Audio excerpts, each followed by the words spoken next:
Hello everyone, today I'm going to explain to you how to drift a car. What do you need to drift?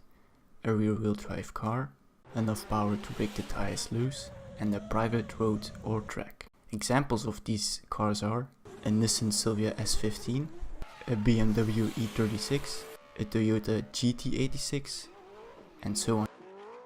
First, I'm going to give you a brief explanation what drifting is. Drifting is basically where you're overpowering the rear tires and are trying to overtake the front tires. Because the rear tires can go anywhere but forward, the rear of the car starts to step out into oversteer. And when you can control that oversteer, that's what's called drifting. The easiest way to get the feel for drifting is starting with the donut, which looks something like this. When the car is standing still or rolling at a very slow speed, you hold the clutch in and rev it to a high RPM.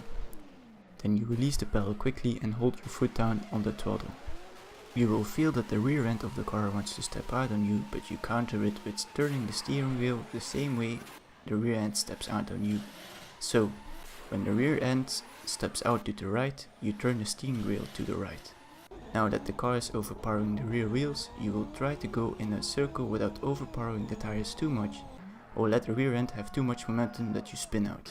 When you complete a full circle, that's a donut. Now that you understand what the car wants to do when it's overpowering the tires, we'll try to do a figure 8, which is doing two donuts linked to each other.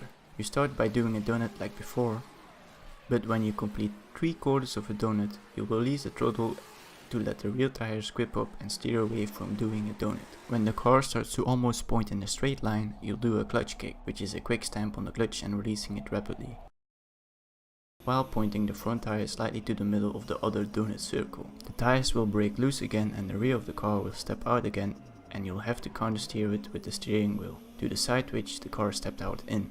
When you feel that the car isn't going to spin out on you, you'll start to apply throttle and try to complete the other side of the donut. You repeat that process until you're satisfied with your ability to control the car. The final step is applying those techniques to a track and practice until you feel comfortable drifting the car around.